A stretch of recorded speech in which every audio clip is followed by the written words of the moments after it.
Welcome to Bored Out of Our Minds, brought to you by Emerald Fire Team, me, Emerald Drago, and... Emerald Fire Bam. Yes. This is a first attempt at a podcast that we both are planning on making, where we decidedly, mediocrely, or possibly amazingly distribute our wealth of information about our tabletop and or video game based designs.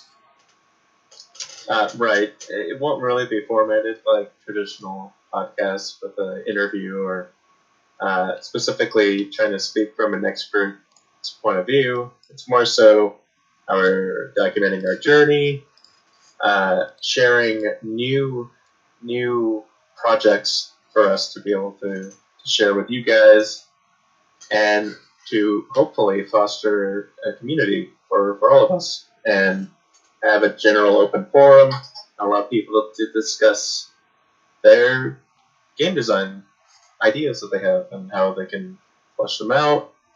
Yep. How to control their ideas, how to get more focused, all those sorts. Yep.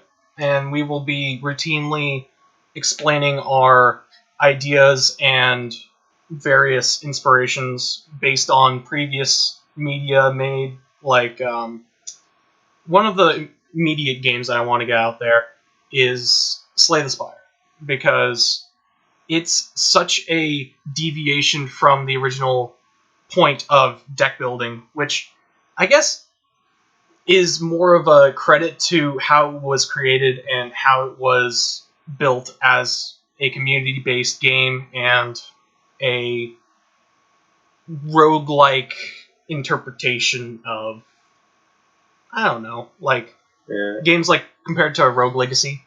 Well, technically, you have to give the credit to that sort of genre to Dream Quest, but I would say, Slay the Spire is one that definitely brought that sort of game, the roguelike genre, to the forefront in terms of card games. However, well, hold on. Before we actually delve into specific games, we should be specifying who this is for, because in general, most people who are listening right now probably don't have a basis for where they're what this is all about. We had specified before it's all about creating a community and making a design-based form for people to kind of collaborate. Foster and collaborate ideas. But we should specify it's a tabletop community. Focused primarily. Tabletop focused community, right. But and that's mostly because we personally don't really have. I know a lot of people really they want to be game programmers, they want to be level designers, all those sort of things. Those are all fantastic aspirations, but fortunately, they're not in our area of expertise. Not that necessarily game design is, but it's one of those things that we've been owning over the past couple of years together, and it's something that I think anyone can contribute to without like a hard set of skills. I would consider it almost pseudo soft set of skills in terms of just understanding game balance, what makes things fun, all those sort of things. We'll try to get into more details as we proceed with the show overall. And that's to say that we're not shunning ideas based on digital game design or possibly AR game design or VR game design. That is contextualizing both tabletop and digital gameplay. Like we mentioned Slay the Spire, it's sort of a phenomenon as some digital card games go, because it's an interpretation of a deck building game that could have been built in real life with real materials. However, it's digitized and made more flexible due to the fact that it is digital, because you have various different stats and other things that are tracked by the computer. So I suppose we're primarily focusing on the game design aspect of development and not necessarily everything else that comes into it. Yeah, and this is important to put down now. this is not a professional podcast. We are both very much amateurs. So I might come off as stuttery because I get stuttery whenever I have to publicly speak. But in general, this is we want very to have much a very loose, very colloquial sort of flow and how we're talking. A lot very stream of consciousness. We Yeah. like that. We try to look up a general outline of what we're going to be talking about. But in general, things are going to be very loose and free. Yes, and you'll have to forgive any background noise. I can only do so much, but that's mostly on my end. Yeah. We'll figure it out. Well, I'm just making sure that people know what they're expecting. From that point, this out anyway. Anyways, well, I'm not cutting anything out so far. I think it's all been pretty decent. But continuing, the expected information that you're going to be hearing from this podcast is mostly going to be, again, stream of consciousness, and or general discussions that we wanted to have put out there. So we also wanted to simulate that. These are ways that you can try to have discourse with people that you're collaborating with. It's going to be very easy to get off topic, and sometimes where you're just going to be playing around and go on tangents, and we do that all the time. But ultimately, you try to want to ground yourself and create goals for yourself, so that even if things kind of go off the rails, at least you're working towards something. You're always steering things back to the topic at hand. Yes, and it's important to note that even if you don't have somebody who you can collaborate with, or somebody who you are planning on initially teaming up with, you should always keep your ideas grounded. And if at some point somebody approaches you and wants to team, or possibly just collaborate in general about an idea, be open. That's initially how we met. I was working on a card game. I guess importantly, we should preface that a lot of the tabletop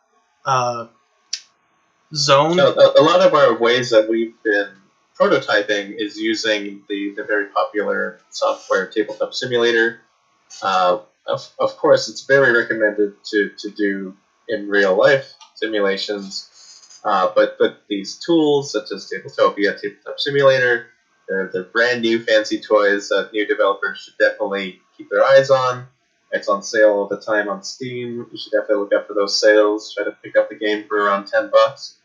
Always a good thing to look out for. Yeah, and I was going to mention, the main thing that we are in the area of currently, as far as tabletop is concerned, is card game design, because it is one of the most prolific and most fluid design spaces currently that I can think of. Yeah, and it's just part of our childhood too. We're very nostalgic for card games. We've grown up with them all of our lives. Yeah, which I suppose should also be put out that there will be an amount of information that is going to be expected when listening to this podcast, which is some underlying information on various different popular trading card games. Notably, the one that I'm most into is Magic the Gathering. The one that we both are most interested in is Yugioh, which some people will scoff at, some people will say, why? It's a card game for kids. And to that I say, it's a card game for anybody. Like, you don't just say it's for kids. There are many people who play in... We'll say it's a love-hate relationship, but there's a lot to love. Yeah. Notably, the toxicity behind the Yu-Gi-Oh community is garnered for a very specific reason. But it shouldn't be focused on, because Yu-Gi-Oh is a very extra... It's had a long history, and the hands that it's been put into, and just how drastically the game has changed over the several decades that it's spanned now. Yeah, there's a lot to tell about that. And same for Magic the Gathering, by the way. Of course, it's the big daddy of them all.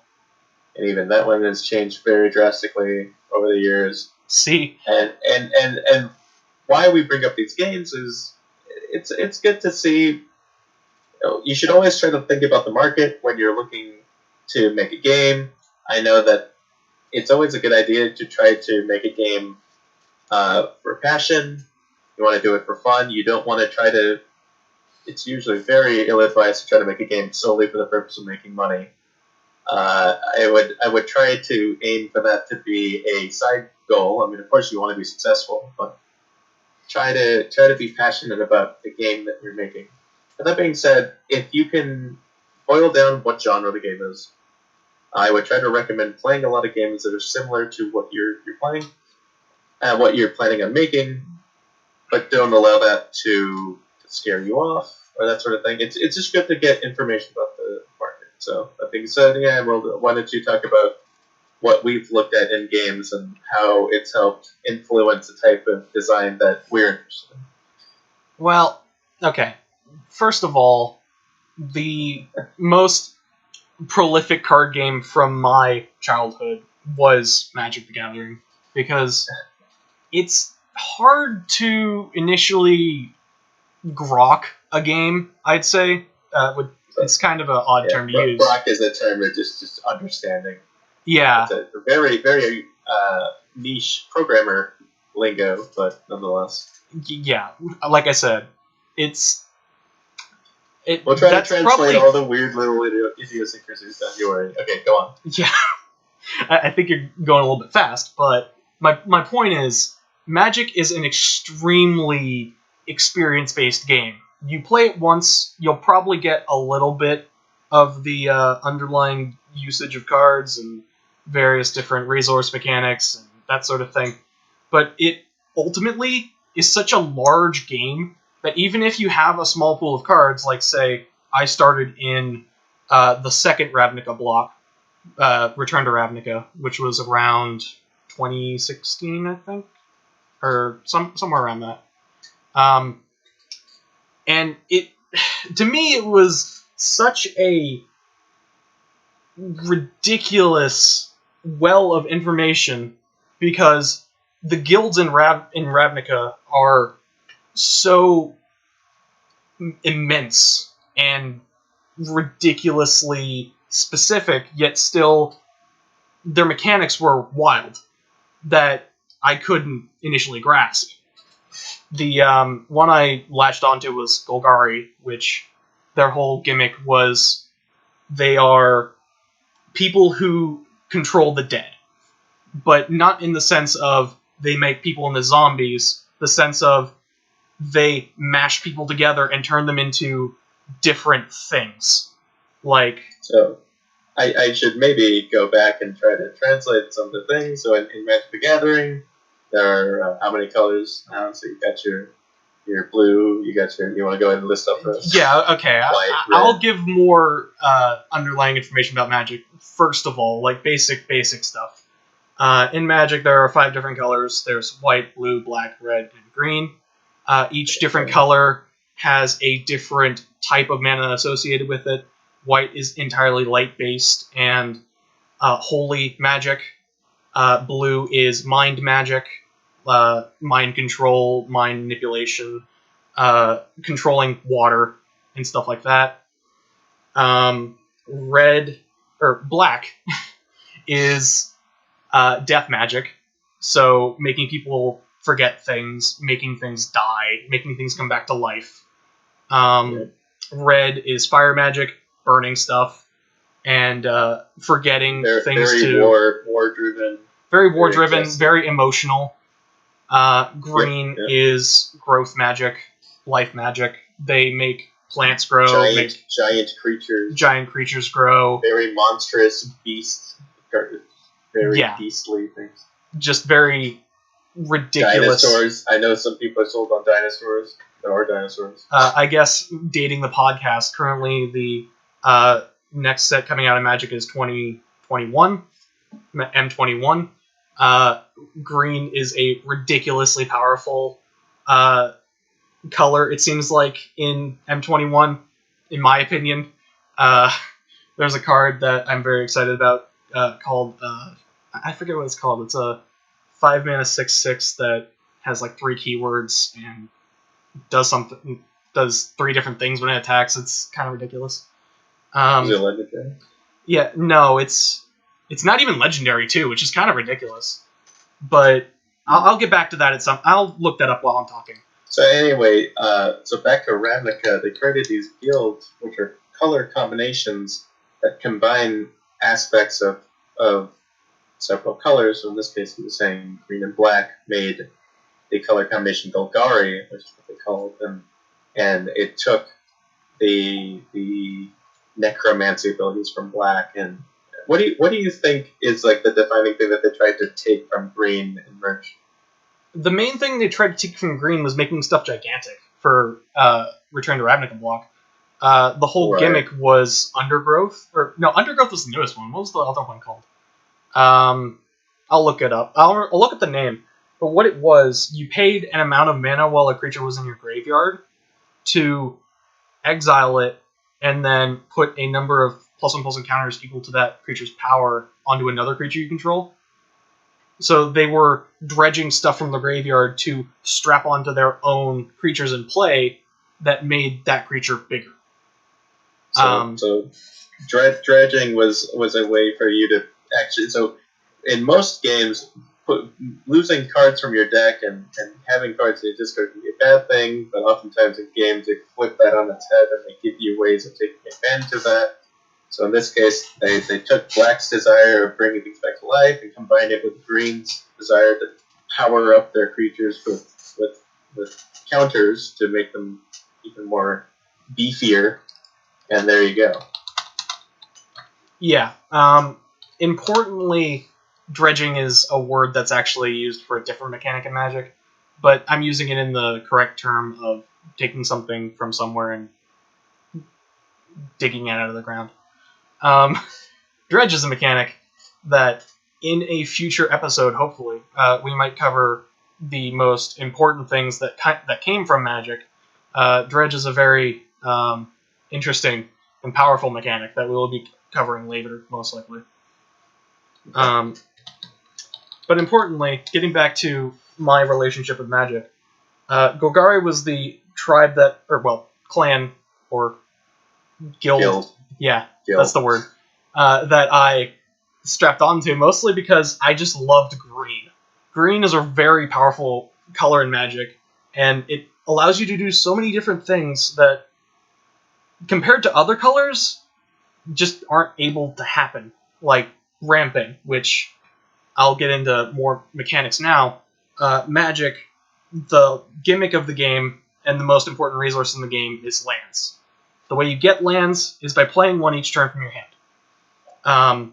You start with a hand of 7, and you draw a card each turn, and usually you want to play a land every single turn if you're able to. If you can't, then you might be falling behind, unless it's way later on the game. But importantly, lands are the thing that make Magic work. And if you don't have lands, you're probably not doing too great. So green was my big thing because it subverted that by allowing me to play multiple lands. And not just from your hand. You can play them from your deck, from discard sometimes. From outside the game with other cards, but not cards in Ravnica block.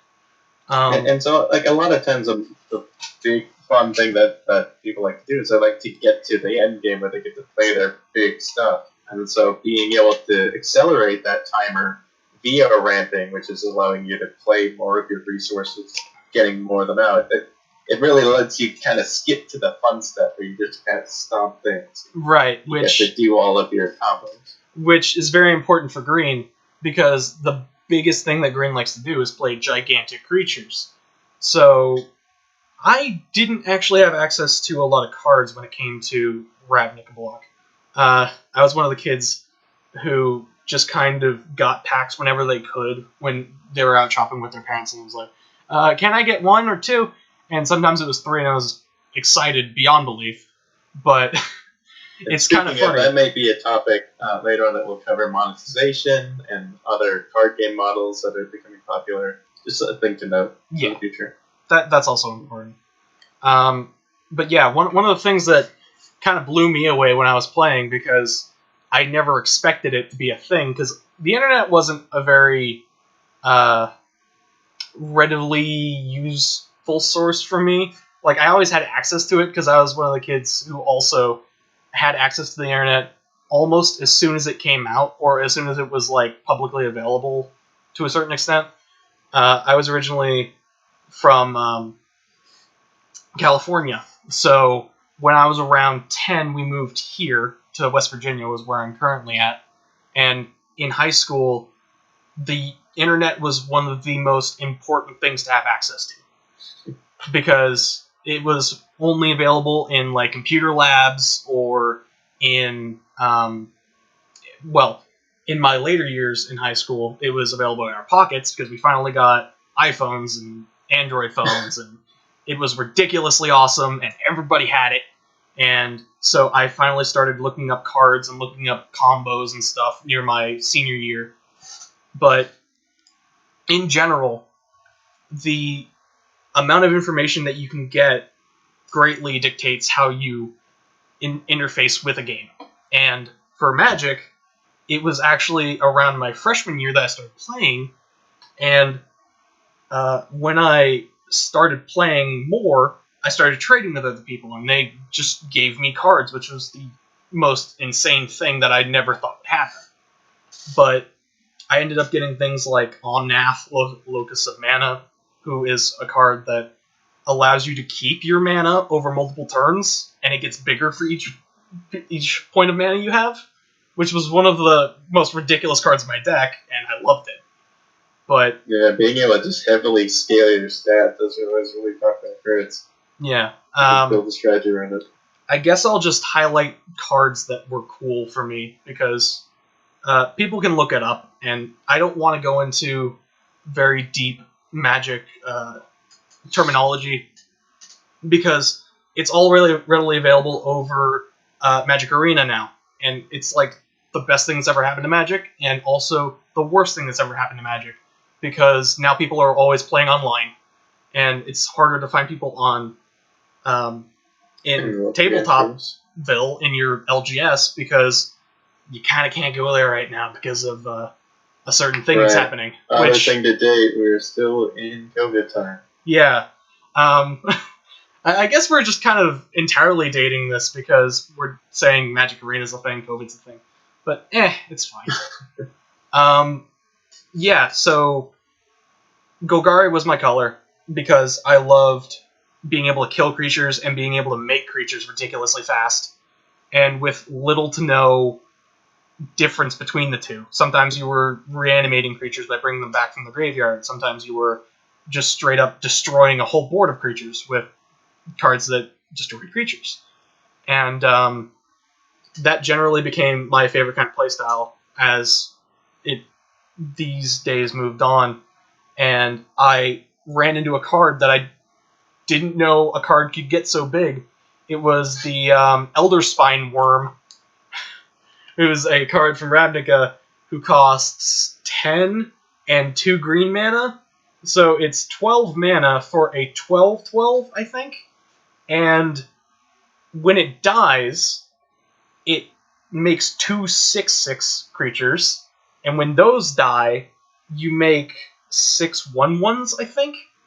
Something stupid like that. I'm gonna look it up later, but it was a ridiculously huge creature that I had to put in my deck because it's like, it's the World Spine Worm. Why wouldn't you? Because I'm a green player. And then Gatecrash rolled around, which that set was also pretty ridiculous, for better or for worse. And then Dragon's Maze came around, because Gatecrash was kind of I never really got into it because Ravnica block was so big that I just kind of liked all the Ravnica cards better. And when I got Gatecrash, I didn't know what it was, because I never expected that a game would span multiple booster sets, because I didn't know what a booster set was. I think we might be getting a little too rambly, honestly. Well, okay, if you're listening at this point, this is going to be something that's going to be happening for me a lot, because I love to ramble. But I'm going to try to rein myself in as best I can. Hopefully, this won't span 2 hours. I like rambling a lot. But, yeah. So, World Spine Worm, Gate Crash, and then Dragon's Maze happened. And Dragon's Maze introduced the champions of different guilds, because the gimmick of the set was the Dragon's Maze was made by a dragon, aka Niv Mizzet, and whoever ran the maze gets to be in charge of the guilds. And each champion had their own specific mechanics, and I mentioned that I really like dredging cards a lot. I need to look up what that is real quick. But and that's always another interesting thing about what Magic started to do with their sets. They would have them in combination and create a story around it. So it's interesting to see how people create lore around those games. If you're concerned of interested in having more aesthetics and lore and story behind their games, And world building, it's a good place to look. yeah, and that was actually fairly important previously in the blocks that came where we are now. But now it started to taper off after 2021. But we'll see where that goes. Importantly, the mechanic I was looking up was scavenge, where you pay the cost and then make a number of token or counters equal to power. And the champion for Golgari happened to be Varol's the Scar Striped, who gave all of your cards in your graveyard scavenge, which was amazing for me because I loved having giant powered things just turning into other giant power things. And he just seemed like the best character to work around, which I did. And I wasn't very successful. I'm not saying that I'm the best or the worst, just I was the mediocre kid. But I really loved the idea of constantly using resources from outside the game, or resources that shouldn't be accessed in the game, to further your game plan. And so now we kind of go back to where we were starting around the beginning, where we're finding that he started off the game, he focused on a very confined subset of overall mechanics. He was focusing specifically on this Golgari build, and so as products started releasing, he was able to find the cards that supported his strategy, and he was able to garner more interest in the game. So there are ways of segmenting and introducing your game in such a way that even if there is a lot of depth, there should be shallow enough entry points for you to be able to slowly learn mechanics as you go, and then you can kind of figure out, maybe play with your friends, maybe they'll gravitate towards other strategies and show you things that you might be interested in later. So it's a good way of spacing things out for you. Right. And that's not to say that I was entirely just a Golgari player. I played many different decks over the time that I was in high school, but that deviated entirely from where I am now and how certain mechanics influenced my idea about the game. But I think that's enough important talk on Magic for now. That was about 20 minutes, I'd give or take. That was a lot of time. But I really like rambling, so I'm going to ramble now about Yu-Gi-Oh! Because Yu-Gi-Oh! Is a game that we both are quite interested in, despite its extreme whiplash with various mechanics and various ways that the game evolves, because it's constantly changing. And that's even in between the time that COVID's happening, because I haven't had access to the game since COVID became a thing and quarantine started. So I've been constantly keeping myself updated with the news about the game and with what my friends are doing, because some of them have decided to go back to their LGS term for local game store, but I haven't. The game Legacy of the Duelist is out. That is a digital version officially released by Konami, and actually recently got an update where they got some of the newer cards. So that was pretty neat and very surprising. Yeah. Up until this point, Konami really hasn't made a robust analog to Magic the Gathering Arena, which is much to the dismay of the fan base. They would love to be able to play the game online. Even Pokemon, the Pokemon TCG, has a very good system digitally, and it even supports a digital marketplace for trading cards and, Yes. and whatnot. So I will preface that we are going to be talking about the big three. We've already talked about Magic, we'll talk about Yu-Gi-Oh, and we'll talk about Pokemon. To some extent, I know that I briefly had a foray with Pokemon, but not to an amazing extent. Anyways, I think it's still worth trying to talk about some of the base mechanics, just little things. Yeah, definitely, because Pokemon is a very good game, I think. It might fluctuate with different formats, but... And it's had a similar experience. I don't think it's as obvious as Yu-Gi-Oh, where it definitely has had its power creep over the years.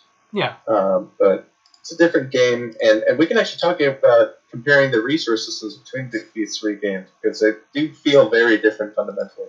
Mm. And speaking of resources, that's where Yu-Gi-Oh kind of lives and dies on its sword. It's a game where resources are basically dictated by your hand and what eventually became the cards in your discard or your graveyard. Since so many card effects were invented that utilized the cards in your discard, it effectively became an extra hand. And so having all of these resources, and on top of having what's called the extra deck, which is a place where you don't ever have to draw the cards from the deck, so you're eliminating any variance that most card games have. So long as you meet the conditions, you can automatically pull the card out of your extra deck and play a very, very powerful card that's a linchpin for your strategy. And that's a very popular mechanic in the game, but it's evolved and had many variations to it. They've had Xyz and Synchro, and some players who may have quit the game earlier on, they may have no idea what we're talking about, but importantly, we're trying to get to the crux of why Yu-Gi-Oh is so contentious. So I've said a lot. Why don't you go ahead? Right. Importantly, before we continue on Yu-Gi-Oh talk, I want to talk about Elder Gargaroth, which is the card I was talking about, the giant green mythic. It's a 5-mana card, 3 green. It is a beast, and it's a 6/6. It has Vigilance, Reach, Trample, which you might not know what that is, but it's a very good set of abilities that makes it so this creature can block and attack at the same time, like in between turns, and it pierces damage, so it makes any damage trample over a creature that it's attacking. And when it attacks or blocks, you either make a 3/3 green beast, or gain 3 life, or draw a card when it attacks or blocks. So anytime you're in combat with it, you're gaining advantage. But right. Yeah, it's kind of ridiculous.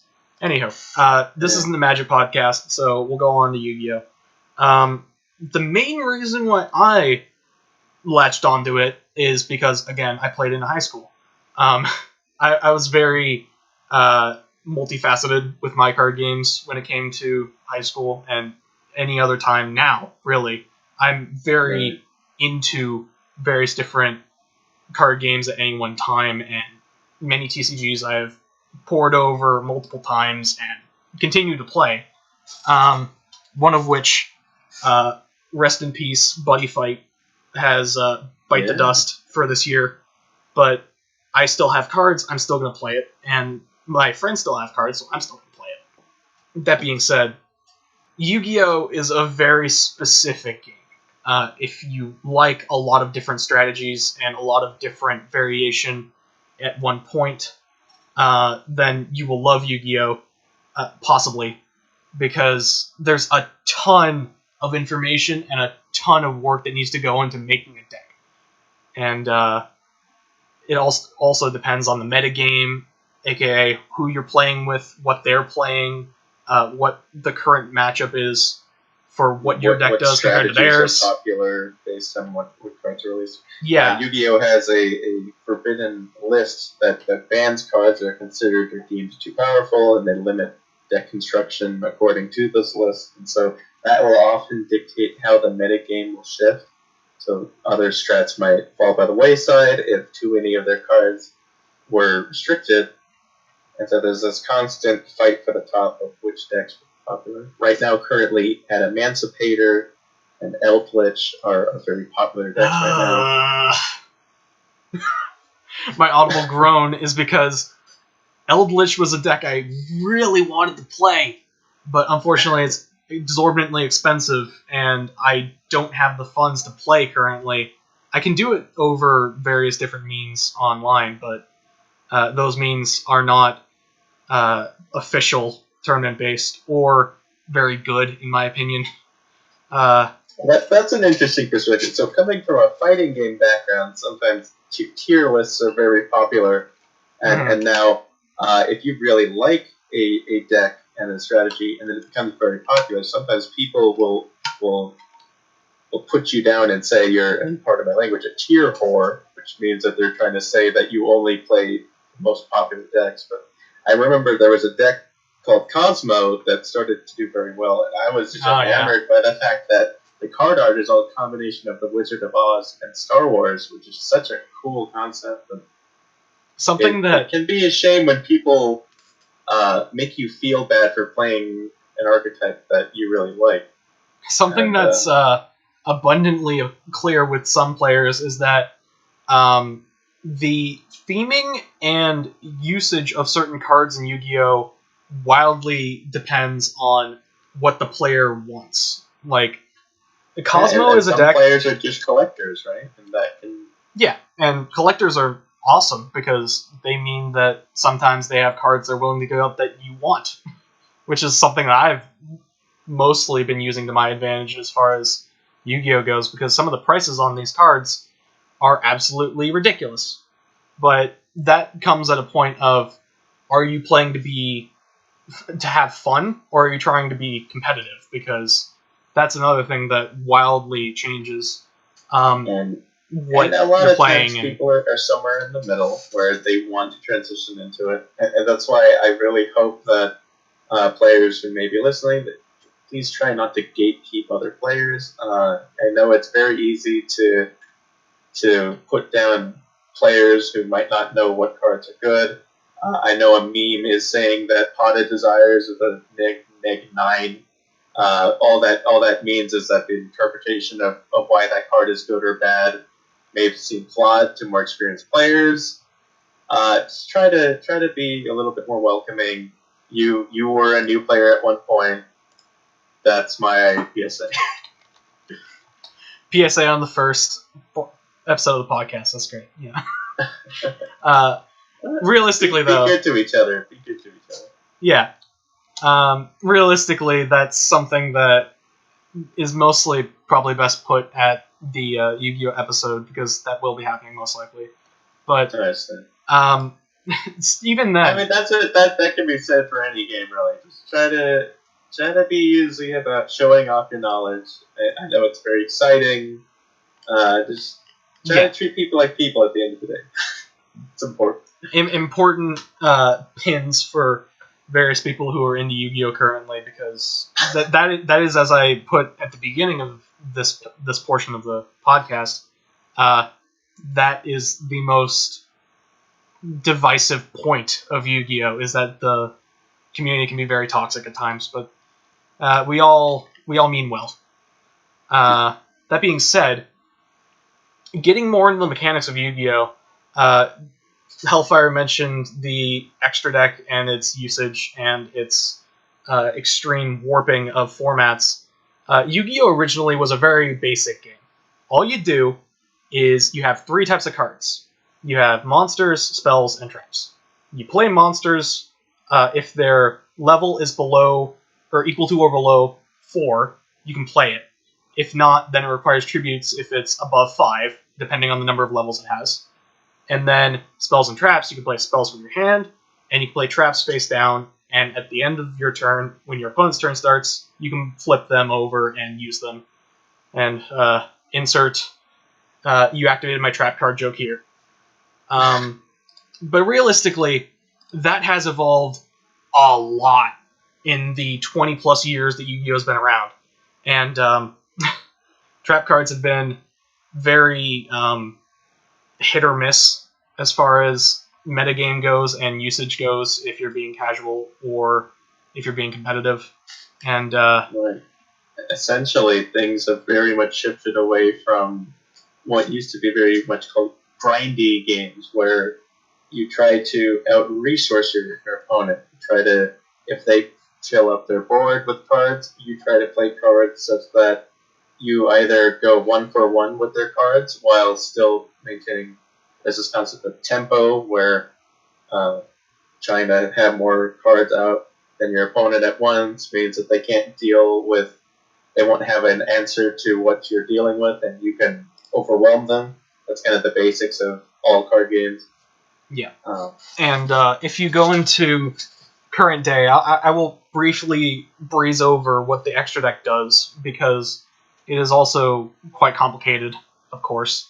Originally, fusion cards were the initial thing that came in the extra deck, because before, when Yu-Gi-Oh started... It wasn't even called the extra deck. Before it wasn't even called the extra deck, it was called the fusion deck. And before, when it started, it wasn't even around at that point. And then you see the original Yu-Gi-Oh anime, and they didn't use fusion cards until Season 2 plus. And basically, fusion cards you usually make fusion cards by using a card called Polymerization, or a fusion spell that fuses cards from your hand or field and makes them a single monster and puts them from their extra deck onto the board. That has changed wildly. I'll get to that later. Synchro cards are cards that you add up the levels between two monsters on your field or more. One of them has to be a tuner, one of them has to be a non-tuner, which is basically just a different type of monster. And you you send those to the graveyard to make the synchro monster, put that on your field. That's also fairly easy. That has changed wildly. XZ monsters, XYZ monsters, pronounced XZ, or not if you don't want to, are monsters that you play from your extra deck by putting two cards on top of each other or more, depending on the level of the rank of the thing you're trying to make. It has to be equal to the levels of the monsters that you're overlaying. Right, so this is when they started just completely changing the format of the cards altogether, adding new elements entirely. Right. And we'll get to that very much soon in the next mechanics. Yeah. The rank, all it is it's the inverted level on the card. That's really all it is. It's just a different type of level. And you overlay the two monsters and you put them on top. You put the XZ card on top. Yeah, you have stacked cards, actually. And you can discard the cards from under the XZ monster to do things. That's also changed wildly. And then the last thing, the fourth thing, actually, because there was another different thing that changed the game entirely, which are pendulum monsters. So these were monsters that were counted as either both spell cards or monster cards. They had a modular... you play them in different slots of the board, and it would dictate which card effect you did. So they had a top effect and bottom effect. Yeah. We played in different ways, and there's a lot of rulings around them, and I don't know if you want to explain everything. I'll explain it briefly, because that's actually when I started playing, and I loved the idea of it, and it progressively became so much more powerful and so much more complicated. Basically, all it does is if you have two pendulum monsters, each pendulum monster has a scale number on it, and if you have two pendulum monsters with different scales, you can pendulum summon any number of monsters from your hand for free, as long as their levels are between the two scales. So if you have a 1 and a 2, you can't summon anything. If you have a 1 and a 5, you can summon between levels 1 and 4. 2, 3, 4. Or 2, 3, 4, right. Some scales have 0, which means that you can summon level 1s, but that's neither here nor there. That's another specific thing. And scale 0 monsters are some of the best pendulum cards, which we will get to in the Yu-Gi-Oh! And episode. What became really crazy about those cards is that you could recur value of when these cards are destroyed. Because right. when they're destroyed, they don't go to your discard pile. They go on the top of your extra deck. And so you can, within the rules of how Pendulum Summoning work, you can summon from the extra deck or from your hand. With these summons. Importantly, monsters that go to the Pendulum Zone, whenever they go to the extra deck, go face up, not face down. So you can't summon face down cards from your extra deck. That's too good. Right. But yeah, pendulums were an extremely cool idea, and they allowed so many more potential combos and effects to happen, and that's why they eventually got extremely nerfed with Link monsters, which Link monsters also are a ridiculously complicated thing, but basically all that a Link monster is it's multiple monsters strapped together and turned into a sign. So what it does, what a Link monster is when you summon monsters, any monsters, you can. Well, let's go into what the monster zones are in general. So right. So with the addition of Link monsters, they actually had to change the game board, which now instead of just the two rows, you have the front row and the back row. The front rows for monsters, back rows for spells and traps. Now they added an extra monster zone, which is in either the second to rightmost or second to left, or well, both. Second to rightmost and second to leftmost point on the board. For each player. There's one for each player in the middle of the board. Right.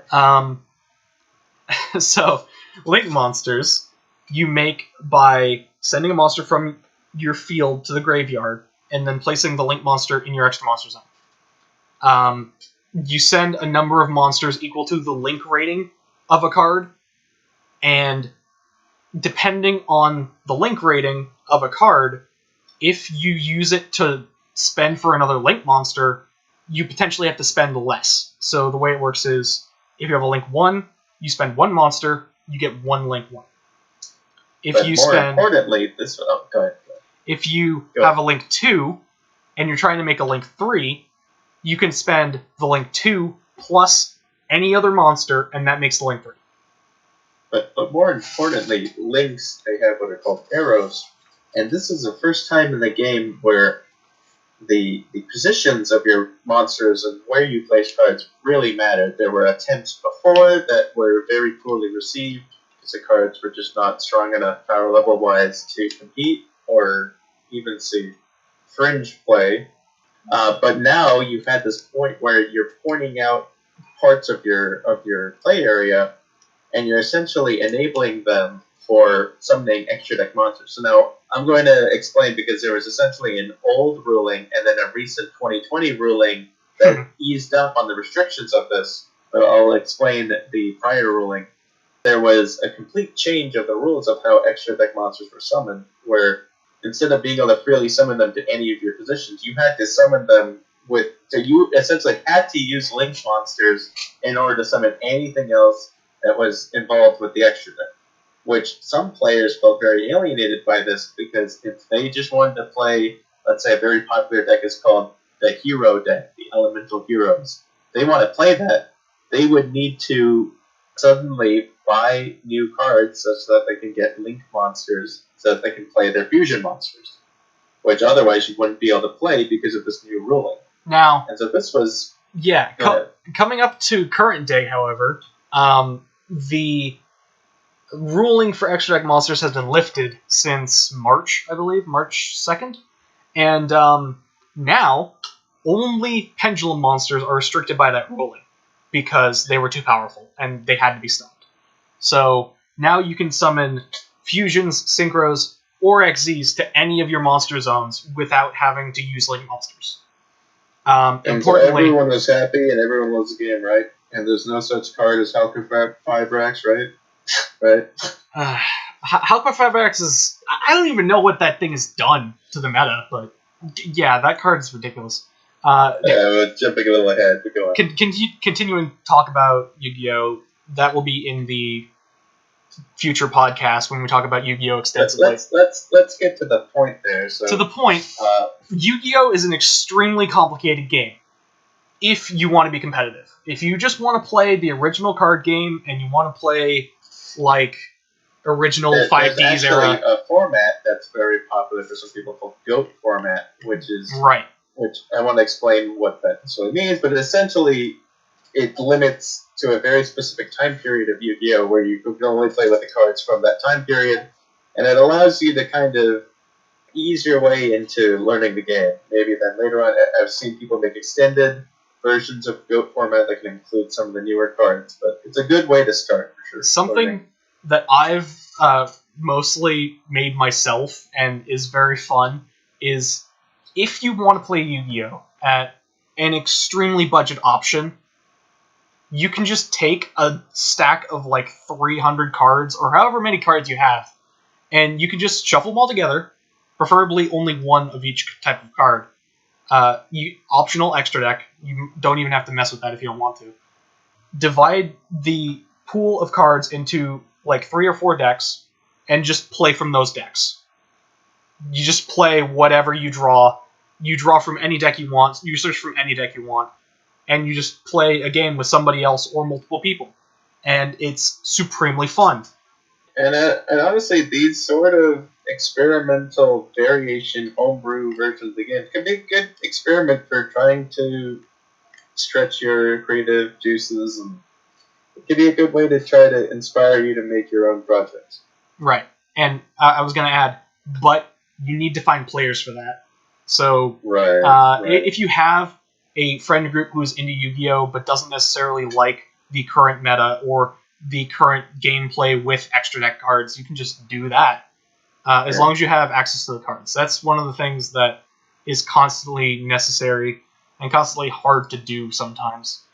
So don't let people tell you how you have to play the game. Now, granted, don't go to tournaments and argue how you should play the game, but you can play and enjoy the game however you want. If you want to make up your own rules, if you want to make your own ban list, I've seen some people have been doing that recently. You do whatever you want, and you can you can take the game at your own pace. Don't let people ruin your enjoyment of the game. That being said, this is especially useful if you have some people online who you're interested in playing with, and you have access to Tabletop Simulator.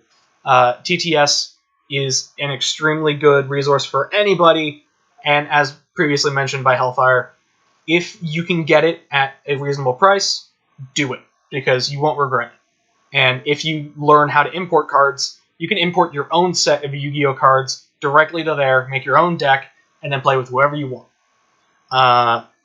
Moving on, because Yu-Gi-Oh talk took about half an hour, I think. We're very passionate about that game. Pokemon, because we're touching on the big three, and we kind of have to. Pokemon is a game that I got into around the Sun and Moon period, and I only scratched a little bit. I looked up a lot of resources on a format called U1 or U150. U150, I think it was. I recommend anyone who likes alternative formats for certain games. If you like Highlander if you like Highlander in Magic or the newly founded Gladiator in Magic, you might like U150 in Pokemon. U150 is a format where you take 100 cards, singleton, and any card in your deck that is a basic Pokemon cannot have over 150 health. And so this was to address, because a lot of the more popular cards, they made bases. So essentially, Pokemon, you have basics similar to the video games. Yeah, there's evolution, right? So you start the game off with starters, and over the course of turns, you evolve them. You get one evolution per turn. So, well, per species, essentially. Mm-hmm. Per card in your slot, you have 6 slots and that sort of thing. But they also started to create these very powerful cards. They're either called EX cards, GX cards. They've gone by many names. Right now, they're called G Max or VMAX. VMAX, right? Starting with Sword and Shield. That is the current meta we're in for Pokemon. But yeah, Pokemon is a very simple game at its base, and like Yu-Gi-Oh, it's evolved a lot over the time that it's been existing. Like Pokemon do. It just constantly keeps changing. This 150 format, it was kind of curbing the very high health strats, and a lot of times these sort of cards will just dominate the metagame because it's very low investment. Mm-hmm. And being able to just deal a lot of damage overall, there you attach energy to your Pokemon. Somewhat similar to Magic. You can sort of equate them to lands in that you, by default, have one energy attachment per turn. But from there, the comparisons really die down. It is truly its own game. Right. Basically, to quickly breeze over how Pokemon works, because we've talked about formats and all this stuff, and we haven't actually gotten to the crux of the game. You start with a 7-card hand, much like Magic. I guess we should have prefaced that you start with a 5-card hand in Yu-Gi-Oh, but that's not a big difference. It's still a ridiculously powerful game. Pokemon, you start with a 7-card hand, and you have basic Pokemon, Stage 1 Pokemon, and Stage 2 Pokemon, and Trainer and Item cards, I believe that's what they're called. And each turn, you can play any number of Pokemon from your hand, you can play any number of item cards. You can only play one Trainer card per turn. One supporter card. Or supporter card, yeah, they changed that. Right.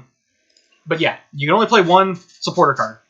And you cannot evolve a Pokemon on the first turn, or on the turn you play it. The only time that you can play evolutions of Pokemon is if they've been in play for a turn. Unless a card does that. But yeah, basically, Pokemon... By default. Yeah, by default, Pokemon is a very tempo-based game. And there are cards that obviously break that tempo. But overall, it is fairly... What's very important is trying to leverage, because once your cards go to the discard, it usually takes a lot of time to be able to recoup your resources. So a lot of times there's an ability similar to the video games where you can switch them out. Sometimes there are strategies where there are Pokemon that you just never attack with, but you just use them as walls of health so that you can, because there's a bench and you can, and swap out on the bench tend to be safe from attacks, comparably to the one that you have up in the front. Yeah. And so trying to set up your one main attacker to kind of go at it, while also trying to make sure that if your main guy goes down, you're not just completely blown out of the water. It's important to kind of manage your resources in that way, in a way that's I would say unique from the other big three games. Mm-hmm. Importantly, compared to the other big three, Pokemon does not have a life-based system. The system in Pokemon is a prize card system. So before the game starts, after you draw your opening hand, you add 6 cards face down to a zone next to your active Pokemon, and every time you knock a Pokemon out, you take a prize card. If you knock out 6 Pokemon and you get all 6 prize cards, you win. By default. By default. Granted, they've made Pokemon that when they're knocked out give different amounts of prizes, and we've gone up to 3 with some of the tag team cards. Yeah. And now the VMAX... very crazy. The new VMAX Pokemon, normal V Pokemon take 2 prizes when you knock them out.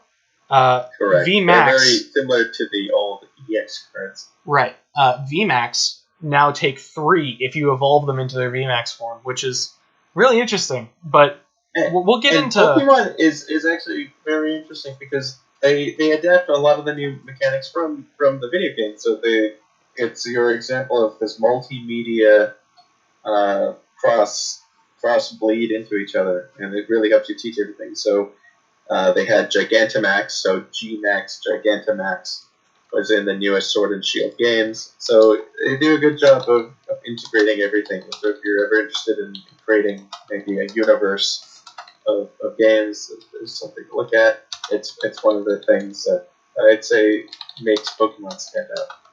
Yeah. Importantly, the bleed over from Pokemon doesn't always translate as best as it could.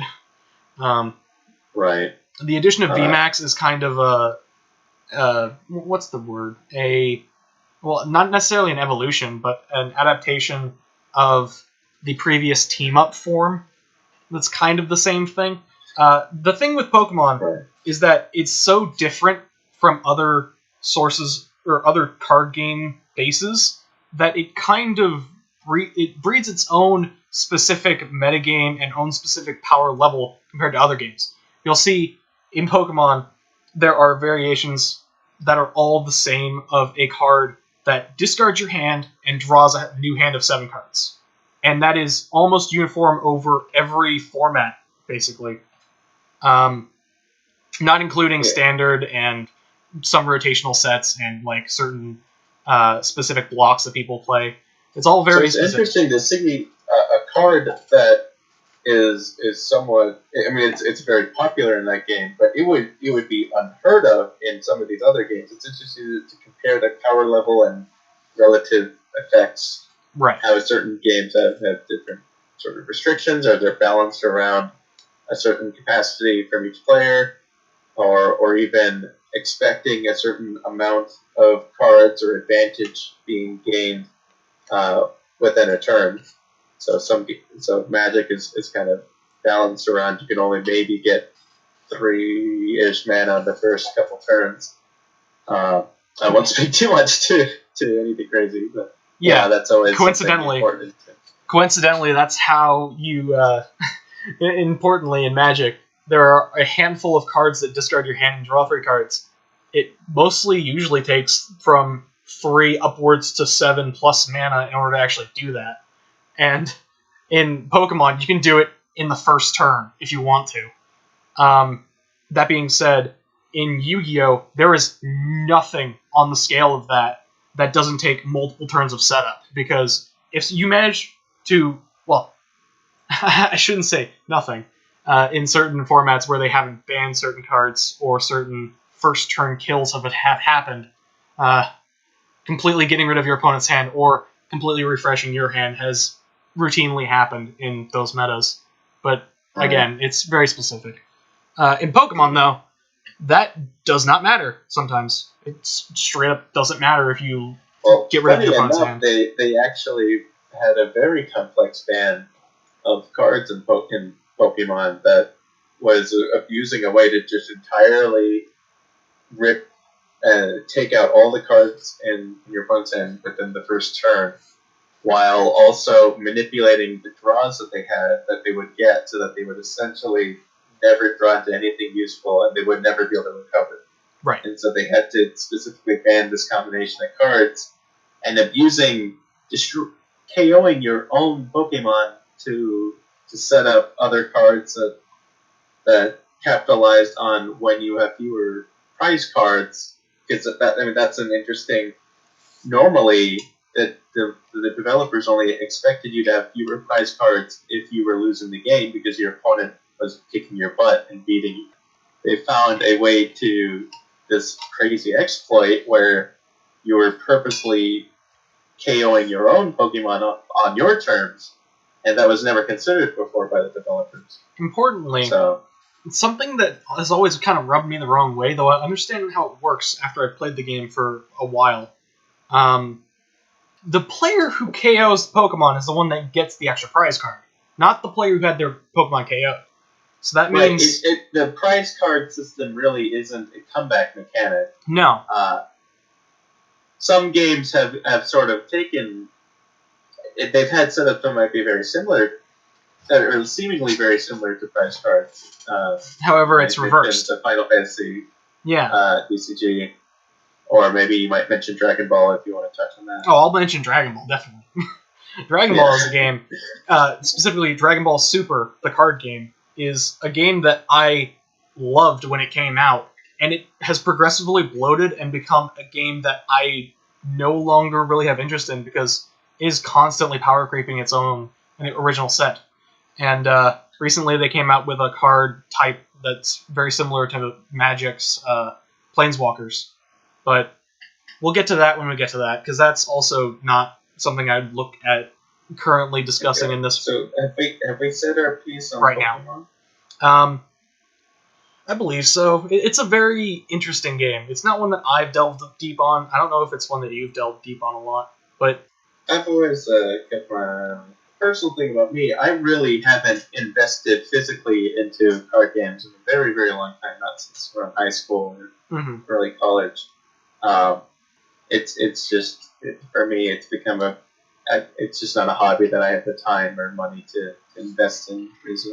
Importantly, now we can discuss tabletop games specifically because that's a big. Well, before we get to that, I kind of wanted to discuss, since now we talked about all of the differences between these. Why don't we talk about what kind of unifies all of them, and what are mechanics that you can take from these that'll help you become a better card player in general. Yeah. So there might be things about like in deck building, trying to understand consistency, being really able quickly to focus on a single strategy. Go ahead. Yeah, sorry. Really quickly, I want to put out there. We just talked about, for probably a solid hour, all the card games that we've played and how important they are to us, but we didn't really highlight specifically why they're important to us and what we're doing with them, or at least the knowledge of them, is making our own games, which I guess is kind of as rote that this is what we're talking about since we initially spent all of our discussion on various card games. The reason why I'm so deep into card games is because tabletop creation card games are the thing that I've been routinely working on during quarantine and probably for the last 2 years, give or take. Tabletop design is something that I'm sure both of us are very proud of and want to develop more on, and that is what we are hoping to push forward here now that we've talked about these juggernauts of card design. And board games and card games have gotten a lot more experimental lately. It's really great to see people deviate from tradition and not be afraid of putting something crazy out there. And just look at something like it's like Keystone. What's it called? Keyforge. Keyforge, yeah. Something like Keyforge is a game that completely eliminates any of the deck building aspect of the game altogether. Mm-hmm. It by the spirit of the game, you pick up a deck and you play with it. So they took the concept of starter decks where people would buy a deck that is very mediocre by standards, but is good for teaching you the game, and they just went with it. You get the deck that you get, and you play with it. And they try to have some sort of balancing factor of saying, hey, if this deck isn't good, you can kind of balance it by tripling yourself essentially, or doing that sort of thing. But yeah, it's interesting to see how experimental the market's become. Importantly, and I think it's very open for. We discussed the tools that new designers have, and it's a whole new landscape. Very good time to get into board games. Yeah, in my opinion. Very good time for this because currently, even though we don't have a lot of outlets as far as digital online gameplay is concerned, besides Tabletop Simulator, which is still amazing, it's important that now that we're in COVID time, and we still are in COVID time, hopefully until after this year ends, or well, not hopefully that it continues, but hopefully it ends by the end of the year, that people work on developing their games now, so when they come out, they'll have something that is playable with multiple people. Well, not even with multiple people, but just playable with people, maybe not by yourself, or not you playing with somebody else, but something productive. That's most of the reason why I've been making card games in quarantine. But and I think in general, it's a good way of bringing people together. It's always been a big aspect of playing board games is that it forces you to be around other people.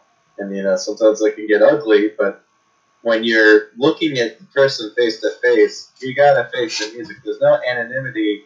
You can't just start griefing and trolling and being mean to people and hide behind your screen.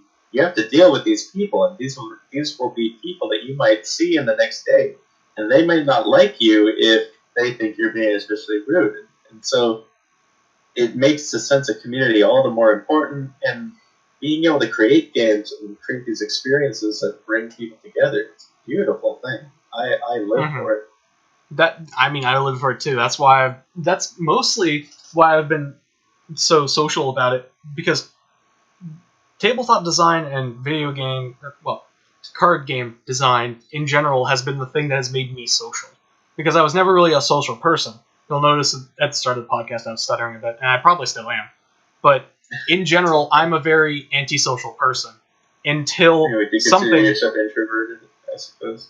I consider myself fairly introverted. I'm the kind of person that does what they want to by themselves, but when they find something they want to be social about, they latch to that like you're on a cliff face facing bloody death, and Right.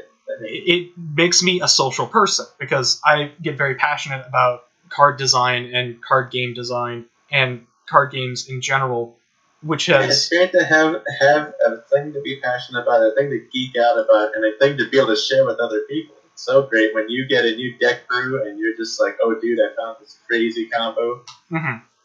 So I guess now we discussed 4, 5, a couple of games, and now would be a good time to get into what we have done, because people who are watching might not watch just for us. They might watch for a bit of knowledge, which is what we came here to talk about. So I guess we'll get to our specific builds and what we've been doing and what we have done over the years that we've been making tabletop games. We will talk about video games and various other games that we've played as we go on. But importantly, we're going to be talking about our inspiration. We're going to be talking about inspiration and stuff that we have built and stuff that we're hoping will give more design ideas and more influential design to other people that are listening or will look into. As a quick reminder, a lot of times it's okay to have benched ideas. Don't be afraid to put ideas away, and don't be afraid to don't have that sunk cost fallacy, right? That just because I'm working on this, I'm a failure if I don't keep going with this. It's okay to pivot or even put things away for a little while. Importantly, I'm the kind of guy who, recently I latched onto a specific card game that we will be talking about at length. But in general, I build very erratically. I make a game, I make an idea, I write it down, and then I might come back to it at some point. I don't focus on any one idea too long or for too much time because I'm afraid that I'm not doing the best I can on it unless I think about it longer. Interesting. In general, most of my concepts are fairly half-baked until I get back to it and I'm like, oh yeah, this is cool, let's change things. And a lot of the time, my design philosophy is kind of...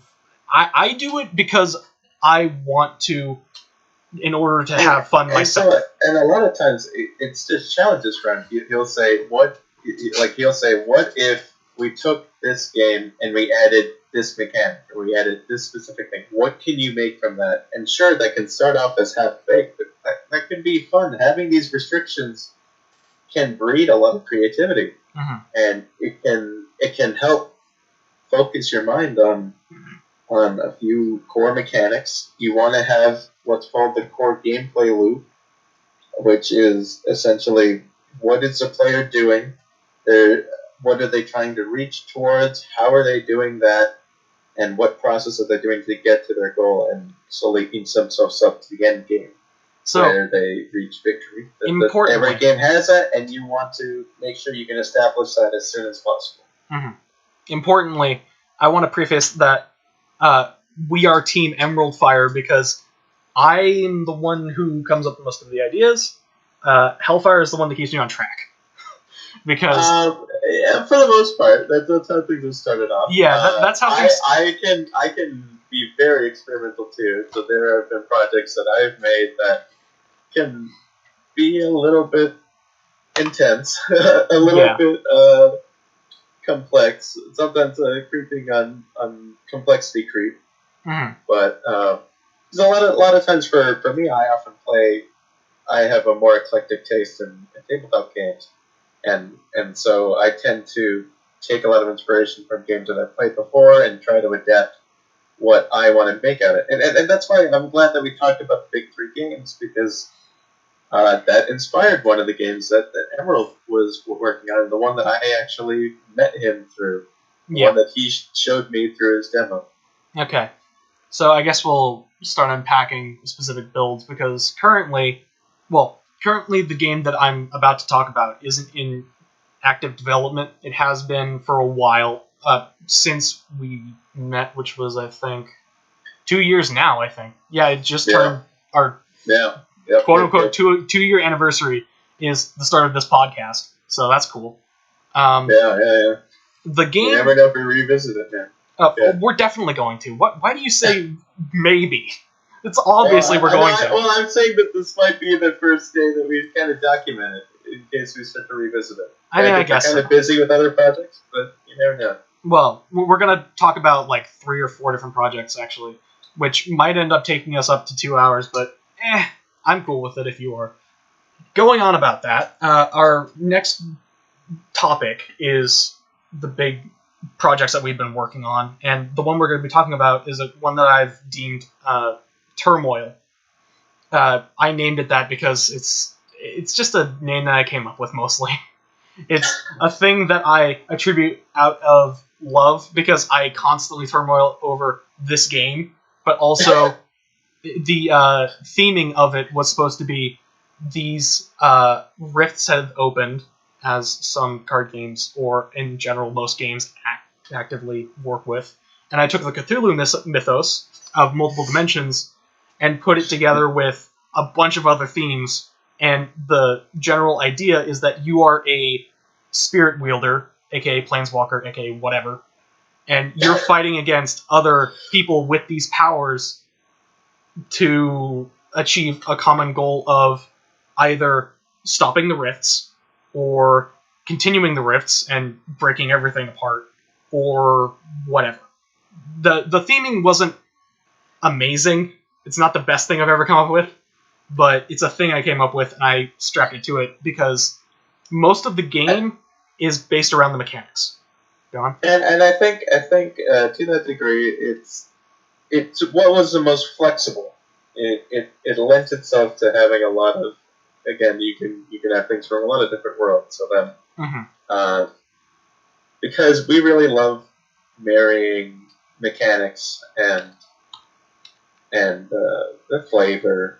Flavor is defined as just the underlying, what does this mean within the mythos of the game.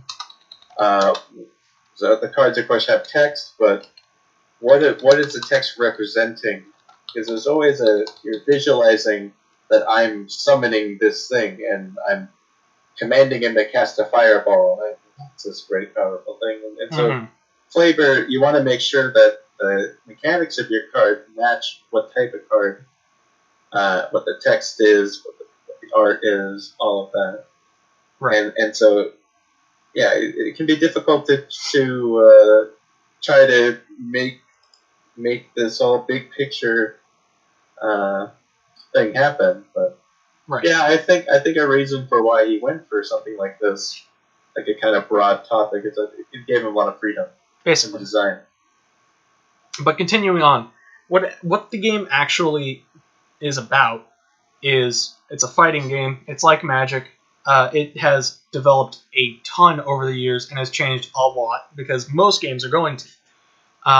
Sometimes you can just come up with a concept and it just runs on its own. But that's not always going to work, and it's going to happen a very minor amount of the time. Initially, the game was a card stacking game, and that is repeated over the amount of time that we've been working on it. But if I recommend that people look up the game Force of Will. That was the initial playtest. Was kind of like that. You have a deck of stones that works in tandem with a deck of spells, and that allows you to play cards to kill your opponent. And it's basically a different version of Magic. But in my game, the way that you interact with your mana and your spells, you take your stones, which in my case were spirits, because you're a spirit wielder, you take multiple spirits and put them into one force and act on that as a spell or a creature.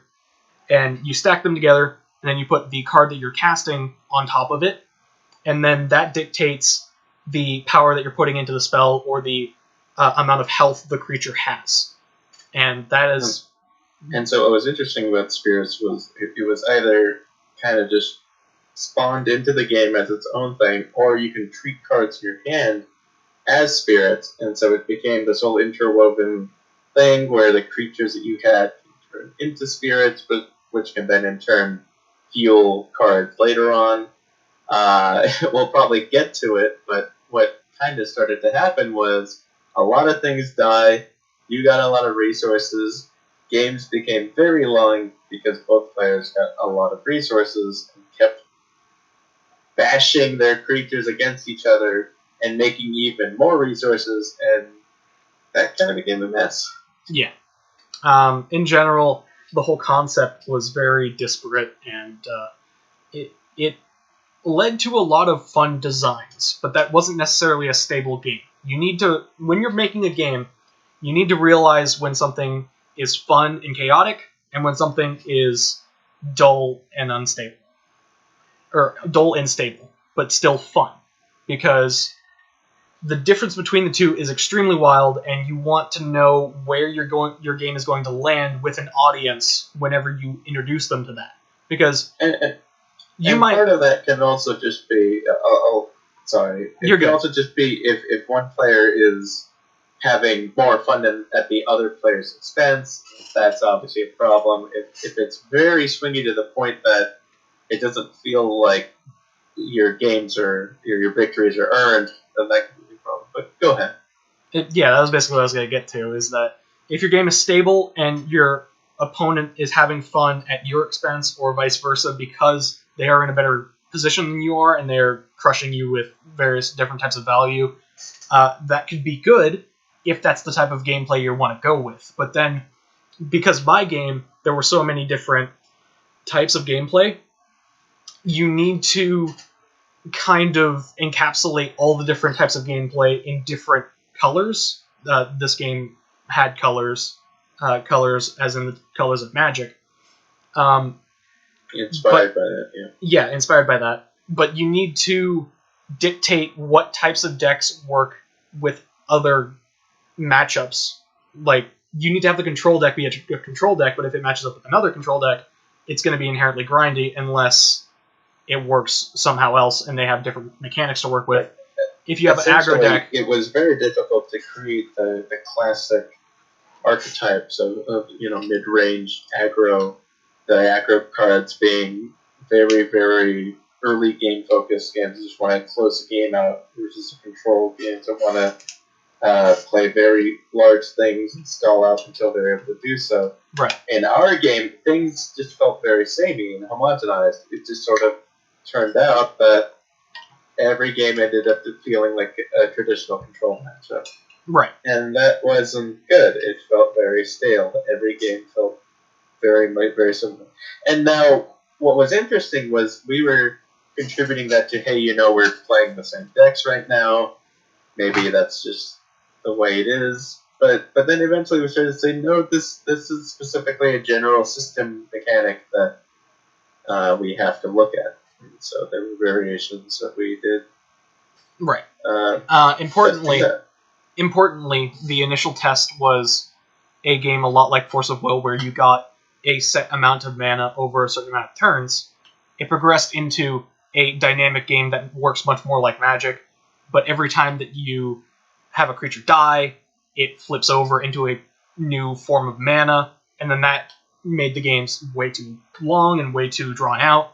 And then we worked up to a point where we changed the initial system, so now not only do things still die and you get mana in that way, but now the cards are balanced to a point where that doesn't matter if your opponent has too much mana. You have a way to close out the game.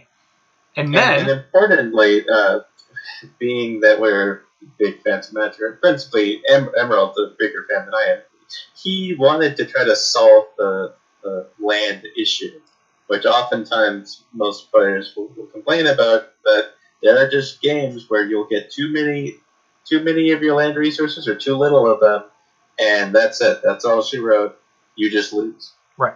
And so he wanted to try to make a game where, sure, you might still have to toil over which cards you decide can be played as lands, or in this case, spirits, but you can always make a play, you know. Mm-hmm. And it kind of backfired on us because it was too flexible, you know. So we kind of swung the pendulum way to the opposite direction, and that'll be part of your iteration cycles. You're going to have to tweak things to try to find that sweet spot, the Goldilocks effect, you know. Yeah, and the most recent test that we did kind of got to that point, though it's still a little bit long. The addition that we made to counteract this extreme swing back of it was too long, now it's too short, now it's at a decent pace, but we need to change it a little bit. And now it's up to the point where instead of life points, this was a life point game, now we have these seal cards, which act as portions of your life total, which, ironically, if you look into a game called Xenonzard, it's a mobile game, and it has a somewhat similar system, though not to the extent that we have been working with. The seal system is similar to the force system from that game, but your seals are your life total, as opposed to your forces being a portion of your life total. And you can almost think of it as prizes in Pokemon, but in this case, these cards are a catch-up mechanic. So as you lose these seals, you invoke the seals, you open up their power, and they'll activate effects that can bring you back into the game. There's a little bit of rubber banding. And right. So that actually becomes part of the metagame is, do I want to deal damage knowing that my opponent can break his seal, that there might be break points where you purposely withhold attacks just to make sure that you don't give your opponent enough resources to be able to swing the game back into their favor. And that's a very interesting strategy. Another game that unfortunately kind of had its day in the sun, Elder Scrolls Legends. The Elder Scrolls card game. It had a similar mechanic there. And so it's definitely an interesting concept. The fact that you can play around it is what I think makes it balanced. In most games, rubber banding techniques are usually frowned upon. Right.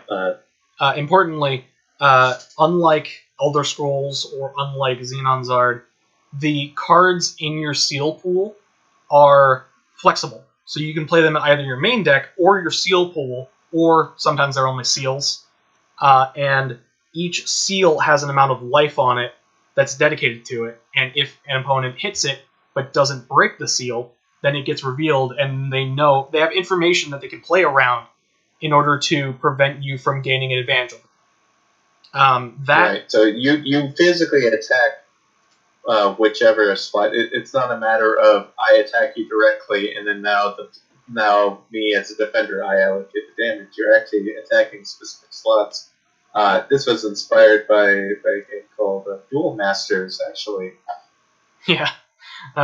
Man, Duel Masters, we're going to cover that as well in some portion, probably in the Magic portion. I know somewhat about it from playing the Game Boy Advance games, but that's and watching a little bit of the anime, but that's both my same with games like that Buddy Fight and Card Fight Vanguard. I know those are popular games, but I know very little about those games. Yeah, that I can fill in because, as I mentioned, I'm a very consumptive player, and I have put my feet into many different card games, and I'm like, oh yeah, this one's too cold, this one's too hot, and my collection is gigantic, to say the least. Yeah. Continuing, though, that's about all I can really go on for Turmoil currently. My span of knowledge for certain games that we've worked on is fairly large, but that one, Turmoil has always been in the back of my head, and it will eventually get back to it because it's a game that I always want to come back to, and I'm never really going to drop. So what we might end up doing in this episode is introducing a lot of our projects, and maybe later on we'll actually kind of have a live session where we're discussing these ideas, trying to figure out and assigning us little goals for the next episode, and say, hey, this is where we're going to go.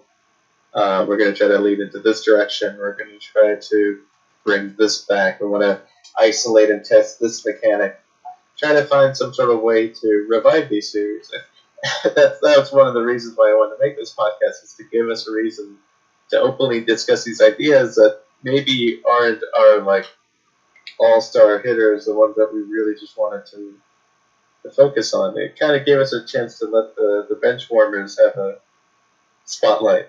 Yeah. It gave us a chance to focus on them and share in the creative process. Mm-hmm. So really quickly, I'm going, relatively quickly. We've droned on about a lot of different things, but I'm hoping to spotlight two specific projects at once. One that has, to my knowledge, been neglected for the point since I started working on card design and tabletop design, and another one that is the most recent project that we are working on, and actually we have a playtest still lined up that we haven't had time for. One is Kingdom of Conspirators. It's a deck. Well, both these are deck building games. A deck building with little variations of it, but yeah, they're both a lot of variation actually. Yeah. They're both deck building games, not in the traditional sense of trading card game deck builders, but in the sense of Ascension or Dominion. So the difference being you actually build your deck as you play the game, and you're kind of just playing on the fly. Of course, in classic trading card games, you build your deck prior to playing the game, and then there you go. Yeah, and they are these both are active deck builders. So you build, you do what he said. Kingdom of Conspirators specifically was a game that I built in intention to have a much grander scheme, but it ultimately flopped because I couldn't back it up. The initial idea was that you're playing as one of three factions, either the religious faction, who is high and mighty based on their god, the elites, the wealthy, the elites, the regal faction, who have a ton of buying power, they have a ton of money, and they can throw it at almost anything and make it go away. And then the peasant faction, the regressing faction, who are best used in the wild, and they have a lot of very reflexive skills. The difference between this game and most other deck builders like Ascension is that you have your own pre-built deck, or kind of pre-built, preset deck that you have access to. Yeah, there were variable starter decks, but they had very similar cards, but they had faction-specific cards. Yeah. So, for instance, the Regal build had extra buying power cards, so they had extra coins, or their entire deck was comprised of coins as opposed to other cards. The religious deck had a lot of draw cards and a lot of deck manipulation cards. And then the peasant deck had a ton of reflexive cards that added cards from their own lineup to their own deck, and a lot of very specific self-built based decks, or self-built based cards that take cards from their tableau meaning line of cards, and added them to their deck reflexively based on what they needed for the turn. This all culminating to say that it was a unique idea that we are going to return to, most likely, and it had something that I feel no other deck builder did to an extent, where you deck build off of your own deck that you previously built, or you have presented to you at the start of the game, and it led to a lot of interesting designs. One of the most notable ones is the addition of a whole board of tokens. If anybody who's listening knows the the Explorers of Ixalan tile set game mode that was added to Magic briefly. They had a foray of it, and then they kind of dropped it. It's similar to that.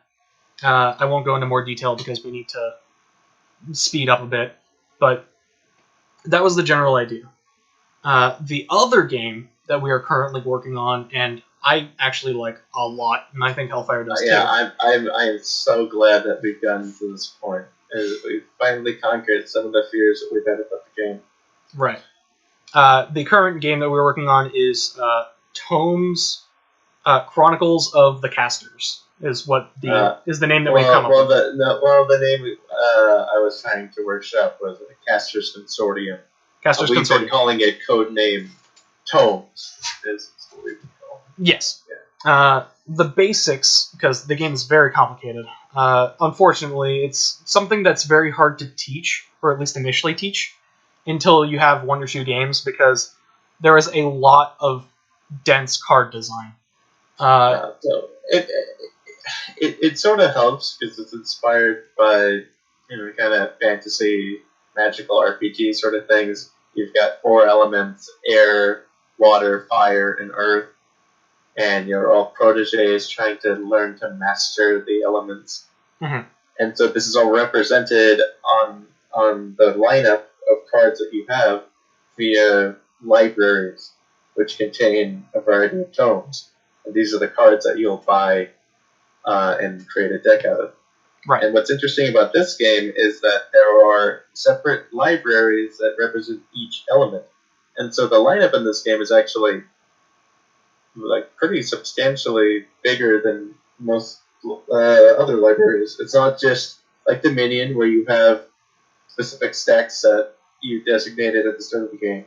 It's not quite like Ascension. It's a little bit like Ascension in that you have a rolling lineup that is constantly refreshing cards. It's a little bit of a mix of both. You have a guaranteed to be able to have at least 1 card of each element. Well, actually 3, because the way it's laid out, you have 1 deck for each element, and you have 3 cards laid out for each of the elements. And it's a very unique setup, and I've been pretty happy with how it's going. For a while, admittedly it can be a lot to take in, because a lot of times there's a lot to read, and we've worked on that with our playtesters. We've tried to alleviate some of the card text and make it so that the skill floor, how easy it is to pick up the game, is a little bit lower. Mm-hmm. Importantly, the game is very derivative of most other deck builders. However, it uses a different system from most other games. It uses an action-based round system, and it has an always available section of cards in addition to the deck that's already available, like Ascension. But it also has a new addition that we added not too long ago that I like a lot, which is a set of Mastery Stones, or Philosopher Stones, that when you buy enough of them and you use them for a certain action, you end the game. Previously, we didn't have a actual progression towards the end of the game other than exhausting the decks, which is admittedly kind of ridiculous. But the way we were seeing it, it was relatively well-founded, because the whole gimmick is that you're trying to learn one of the elements. But in general, this edition of a actual win con is very, very good and very nice. And overall, we just really found ourselves having to tweak the number of cards in the deck, because that obviously indicated how many rounds the game was. We found games were dragging very long. People are having fun, but there was a lot to take in, and so we've been constantly cutting down cards. These are things that you're going to have to be okay with doing. You don't have to completely delete and burn these ideas, but you have to be okay with stripping things down to just get what is a bare minimum viable product, as some experts might say. And you have to be okay with stripping things down. And now it's a lot easier, I would say, to slowly integrate things back in. But yeah, that is something that we struggled with. There are a lot of times where it's like, oh, this is such a cool idea, but at the same time, we have this cognitive bias as designers because we thought of the idea. We have to be cognizant of new players, right? And they have different perspectives. They've had different gaming backgrounds, and we have to try to play around them. Because ultimately, you can never have a entirely unbiased playtester. They are always going to have previous knowledge, and they're always going to have knowledge of something that is possibly extra deviated to your game, but that doesn't always necessarily mean you are the one at fault. Because And keep in mind, you are never going to please every single player, and that's okay. It's okay. People have a lot of different tastes. Just try your best to take feedback with stride, and you don't have to immediately gravitate towards changing everything, because if you start changing for everyone, then you'll have a completely compromised mess of things that just wants to be everything, but does nothing with nothing. But at the same time, if you're saying, nope, my way or the highway, that is a way to get people to not like you. Well, ultimately, it goes towards your playtesting group and those who you're trying to appease for your game to flourish. But importantly, now this is something that I'm sure most podcasts don't do, but we are going to recommend that everybody remember you're human and we need to take a break. We've been going on for about an hour 45 minutes now because I wanted to make this as freeform as possible, and so we're probably going to keep most, if not all, of the content we have made so far, but I need to take a break. I don't know if Hellfire needs to take a break, but importantly, know that you need to take breaks sometimes, and that's okay, because now we are all... Yeah, definitely. You do not...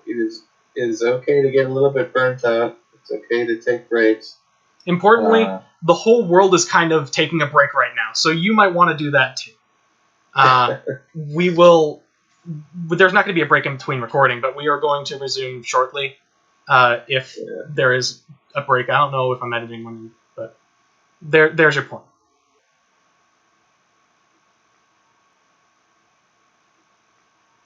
All right, coming back from the break that we all need to take for good reasons. Continuing on, the main point that we wanted to get to was every game is different, and no one game should be blatantly like another. So even though your game might have such a minor tweak that it's nearly unnoticeable from another, you always want to deviate. You never want to make something that's an exact copy of something else. So, for instance, inevitably you'll just be compared to it, and that puts a lot of pressure for you to be better than them. Right. Because if you're not, you're just... Only particular players feel like they're... Or maybe like us would feel like, okay, I want to play every game like this. They'll be like, why would I play your game when I have a perfectly good one right here? Right. And it's important to know when you're making a game what your competition is.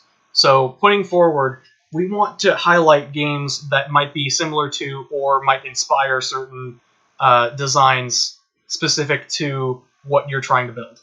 So maybe whether it's based on genres, whether it's based on using certain mechanics. These are games that will help round out your portfolio and just your general guidelines. These are kind of like, think if you're a movie buff, these are the movies you have to watch, like your Godfather and all of those, Citizen Kane, all of yours, sort of thing. Right. Your hope so that you have a baseline of where you can start from. So, starting out, I say, since we're so delving on certain deck building games, I think we should probably highlight all of the deck building games that have the building forward and have the building during, to completely round out what we're trying to focus on as far as current standard design goes. So, for instance, so you want to start with deck builder games, so like CCGs and that sort of thing. You want to just start off from Magic and then try to go towards recent things? Are we just name dropping? What do we? I mean, we're doing a little bit of both. So obviously, we already covered Magic, Yu-Gi-Oh, Pokemon. Those are the big three. They're always going to be around. They're never really going to go anywhere. I highlighted Keyforge because of its unique monetization. So Right. It's a game where there is no card pool that you actually build your deck from. You just are given it. Importantly, Keyforge also has a system where you don't take actions and you don't really choose.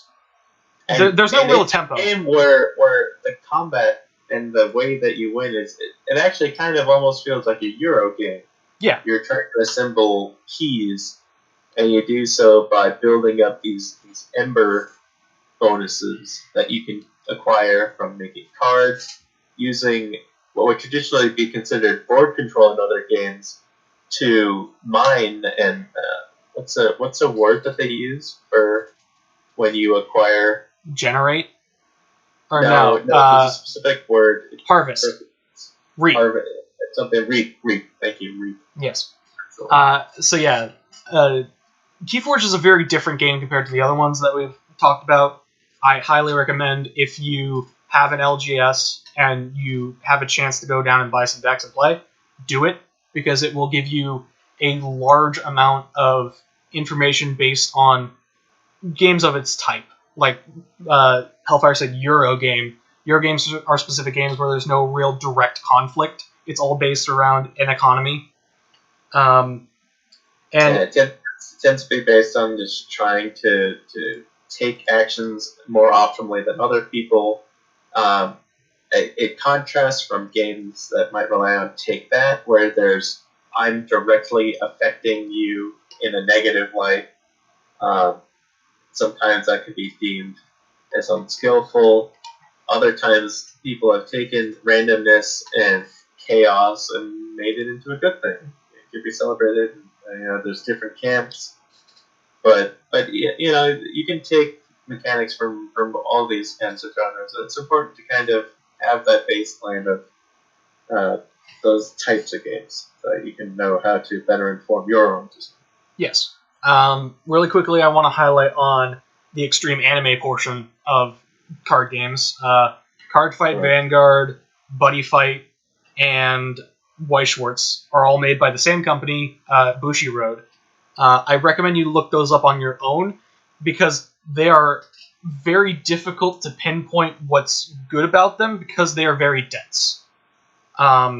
They deviate quite a bit from other gameplay, and they, in general, kind of buck trends, but for the better, I feel, because they supply a very niche point in the current market, and they do it fairly well, I think. Depending on where you're coming from. Aside from that, it's got the Transformers. Oh yeah, Transformers card game. It essentially took concepts from miniature games of how you create your war bands and centralize that as the crux of how you create your decks. You have decks of battle cards that support your war band. Let's say of your Transformers. Yep. And I guess to kind of supplement everything else, I'm going to top it off with a bit of dead card game, or a bit of lacking card game, as I put them, because they don't really have a community now. They've kind of tapered off, and this is what happens when you make a card game, everybody's super excited because it's new, and then it kind of just dwindles into little.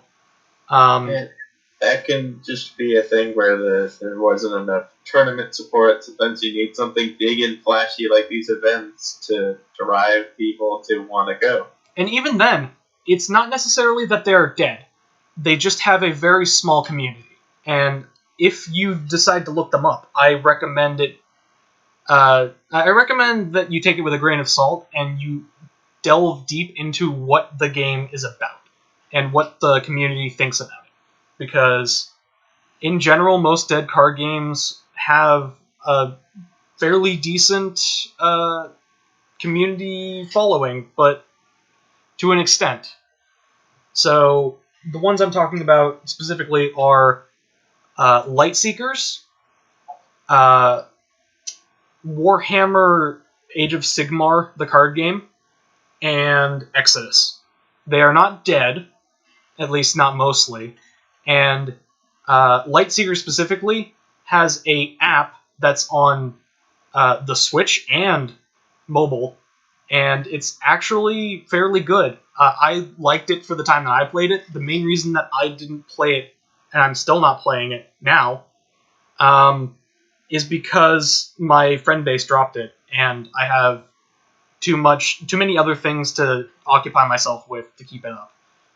It's a competitive card game that's a PvP, and its general gimmick is that you are taking actions that can either be playing a card from your hand or drawing a card, and they have cards that rotate over turns and give you different effects. It's something that's not too easy to describe because it's a fairly simple mechanic, and there's not really much behind it initially until you start looking at the cards. So I recommend that you look up the mobile app or the Switch app and give it a try. It's free, and there's nothing really stopping you from doing it. Exodus, on the other hand, is a paper TCG that does not have a giant following because of the fact that most of its community is deep-seated in the developers themselves. It's a game that was made by a teen group who were funded by their parents. Brother sister. Very impressive. Yeah. As an artist, I actually met them at a convention. Very, very down to earth people. It was very cool seeing people at such a young age trying to pursue something like this. It shows that anyone can do it.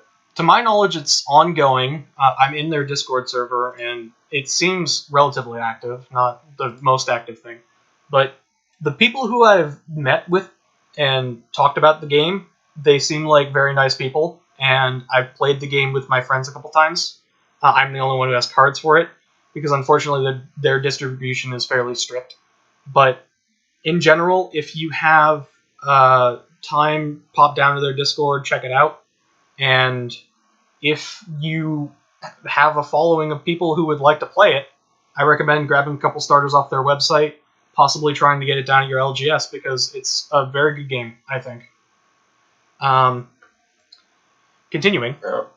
So, do you want to wrap up here with these sort of CCG type games? Maybe we can try to weave in the LCG model. So this the LCG is a term that was coined by Fantasy Flight Games called the living card game.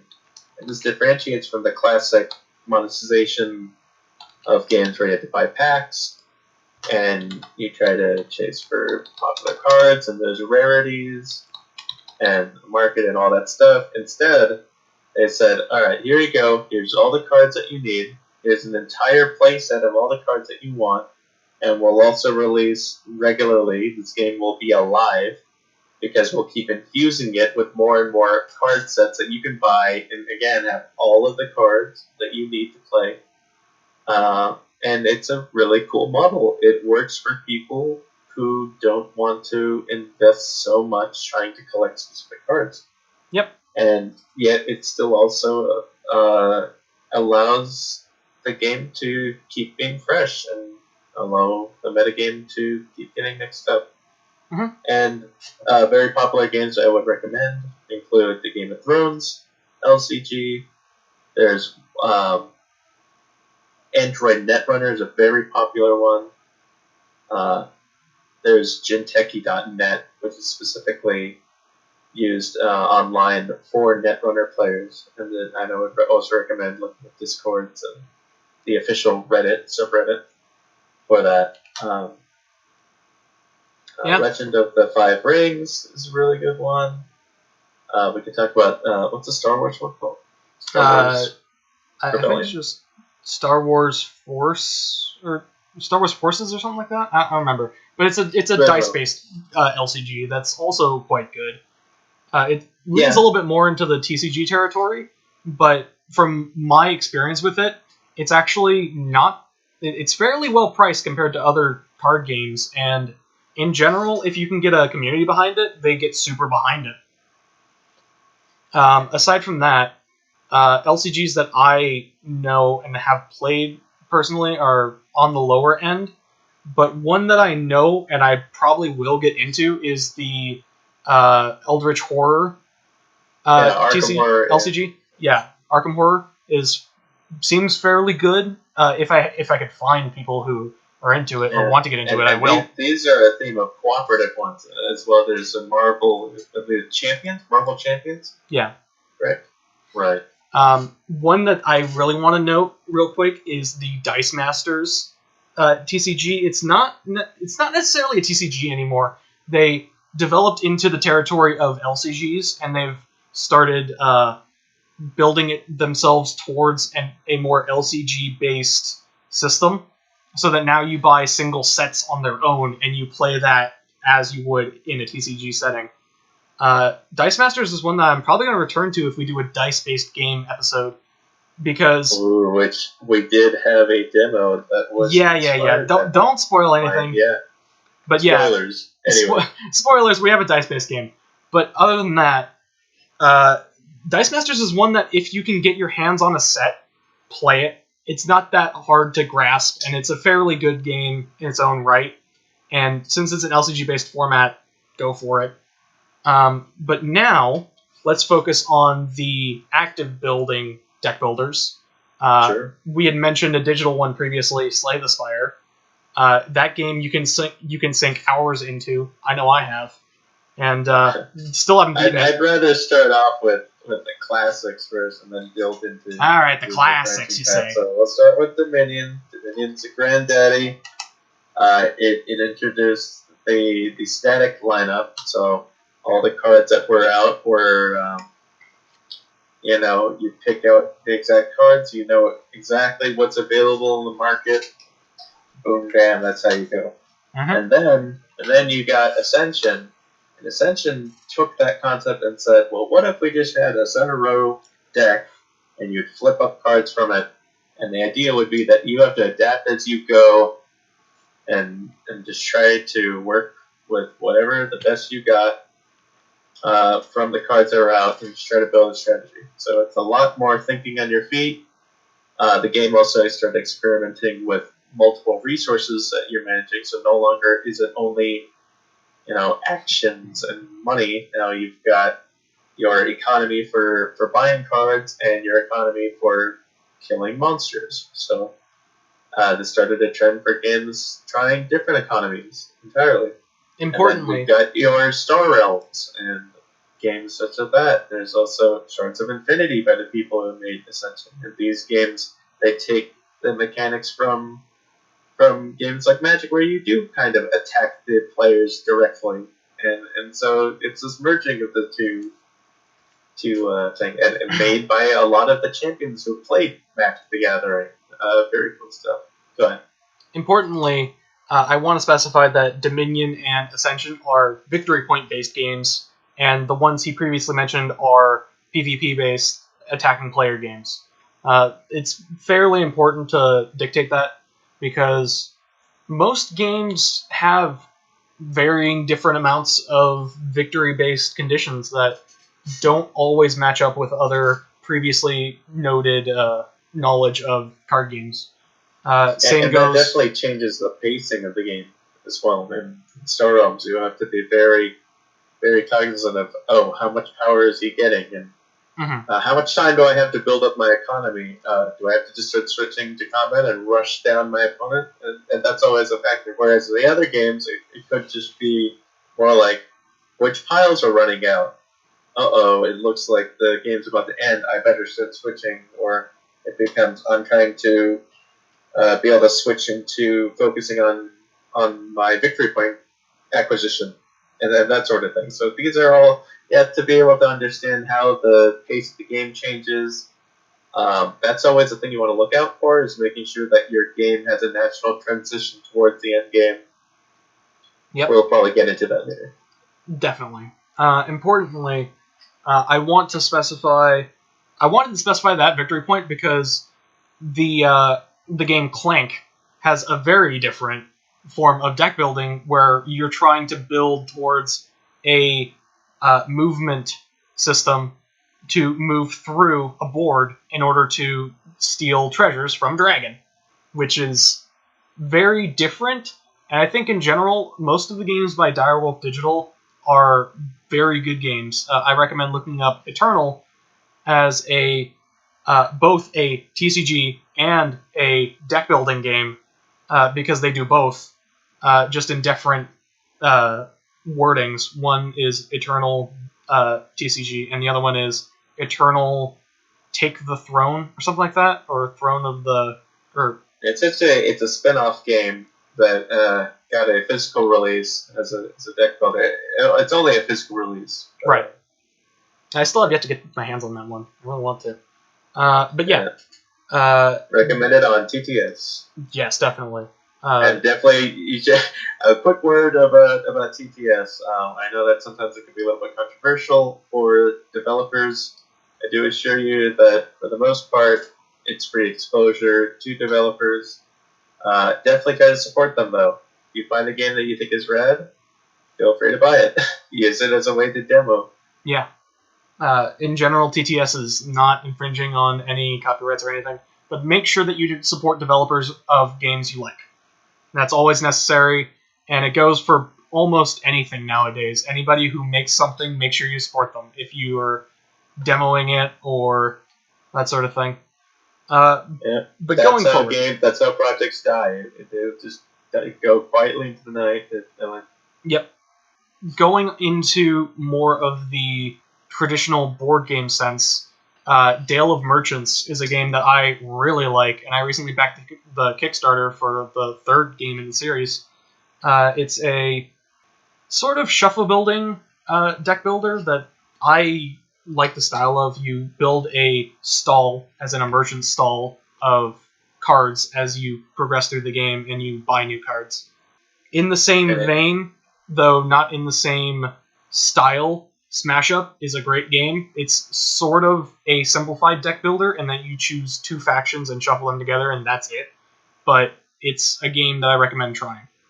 So it kind of taps into the reason why people play these deck builder games. There's a sense that you're making the best out of what you're given. Mm-hmm. And then it takes on sort of a different skill set. Instead of I've planned out very intricately what I want to do, it's suddenly what do I have? How can I leverage this to my advantage? That sort of thing. The different skill sets. That's they kind of call it a shuffle builder. That's that. If we want to go into co-op deck builders. Go for it. Want to go into that? So the very popular one is Legendary. There's a lot of different themes. Marvel ones are very popular.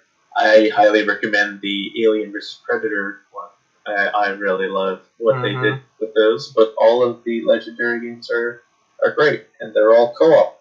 And they have a component where you're fighting against the AI of the game, and so you're fighting against the board game itself. There is automation, and that is something that we haven't discussed. And it's an interesting gameplay element. Some of Stonemaier games use this Atoma system as ways that you can play solo. Speaking of, there's a deck builder that is single player called Friday that I would recommend. So you've got your options there of games. Going back to co-op games, another one I highly recommend is Aeon's End. It's a very cool game. It actually just got a digital release recently. Highly recommend that. Candelabra game is super cool. Another adjacent game, not quite a deck builder, but Sentinels of the Multiverse, very cool co-op game against an Atoma system. And everyone is given a comic book-esque character, and you just fight down an evil bad doer. It's a lot of fun. Yep. But very, very cool thing about Aeon's End is that it's a game where you never shuffle your deck. You just flip it over. And so the implications of that are amazing. And what's also interesting is that unlike most deck builders, you don't discard your hand and draw up automatically, and so you can stack the cards because whenever you clean up the cards that you've played, you can discard them in whatever order you want. So you can try to line up so that all the cards that I just recently discarded are now going to be on the bottom of my deck, and you can kind of try to plan out. I want to make sure that I draw these cards together, and you can sort of plan out your hands accordingly. The other interesting thing that they have is that even though it's cooperative, it's not just I go, I go, I go, the computer, whatever the Atoma goes.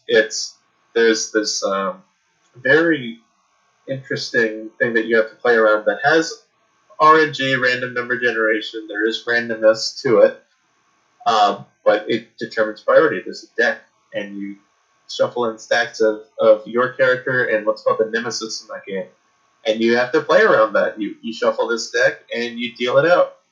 And that'll tell you which turn it is. And sometimes you'll get all of your player turns in a row and you'll kick butt. Other times you'll get very, very screwed over by multiple nemesis turns all at once and completely lose the game. But it's something you have to play around. And it's something that the game has systems in there to allow you to manipulate the randomness. So, very interesting game. A lot of cool mechanics overall. Aeon's End. Yep. All right. I think that about covers most of them. I'm gonna look over my shelf real quick. I'm assuming for now we're going to be focusing primarily on card games. It sounds like. Yeah. Maybe the last one that I'll mention is one called Path of Light and Shadow. Was one that I was actually fortunate enough to be part of the playtesting group. So I had some influence in things. It was released on Reddit. They put in a post to say, and this was in the r/game design, tabletop game design group, I believe. So I highly recommend that. I would highly recommend the digital tabletop subreddit. It's another very good one. It'll tell you when all the latest games that are releasing coming out. Mm-hmm. The latest one that I really liked was Viticulture. Just came out recently on mobile. Very excited. And you know what? Speaking of, Slay the Spire just came out on mobile. I freaking could not believe it. Yep. I'm very, very surprised for that. I'm super excited for that. It just means I'm going to waste more time on that game. Anyhow. Yeah. I mean, technically it was on Switch, but hey, now you got it on your phone. There you go. Yeah. Even more distracted now. Right. Yeah. All right. I think that about does it for recommended games from that area, because we could talk forever about different games and different things we'd recommend, but we need to cut it down for the episode because, well, we're not going to cut any of these suggestions from here, but in general, we need to keep it relatively tight for future episodes because hopefully the general theming of episodes will hopefully dictate future understandings and future themings and that sort of thing. Yeah. Anywho, that's about all for this episode. I hope most of this information was well garnered and well placed in the interwebs, but we'll leave that as it may, and hopefully we come up with future episodes down the line that are relatively well made. I'll add. Do we have any preview for what's kind of planned for next time? I think we might end up trying to discuss more about our projects, a little bit more into detail. We went over. We went over a lot of overview. We went over a lot of overview, and we already kind of prefaced a ton of stuff that we want to talk about. I for sure want to talk about more digital card games, digital and stuff that will influence the market from here on out, because digital card games are here to stay, and I don't think they're going to be changing too much from where they're at. We'll see if we touch on other genres. I'm sure we will. Definitely. So that'll be it. You can contact me at any of the places where I post this podcast, any forum based in Discord that I'm in. And speaking of, that's going to be a Discord that we're opening up, the Emerald Fire Games community channel.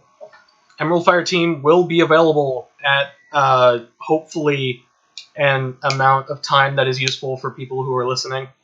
And I will post a link to the Discord hopefully working link to the Discord in the comments of wherever I post. And I So don't we're know where you hoping want to be people contacted. can just post in whatever basic ideas that they might have. Yes, any Try to get questions? feedback on Any questions or comments, get back to me or post them in the comments of wherever you find this. I don't know if you want people to contact you or where they will contact you. Sure, we can put in the contacts. We'll have that all sorted out. Yeah. Sure. All right. That'll be it for this episode, or the preliminary episode of Emerald Fire Team Bored Out of Our Minds, the podcast. See you later. Later.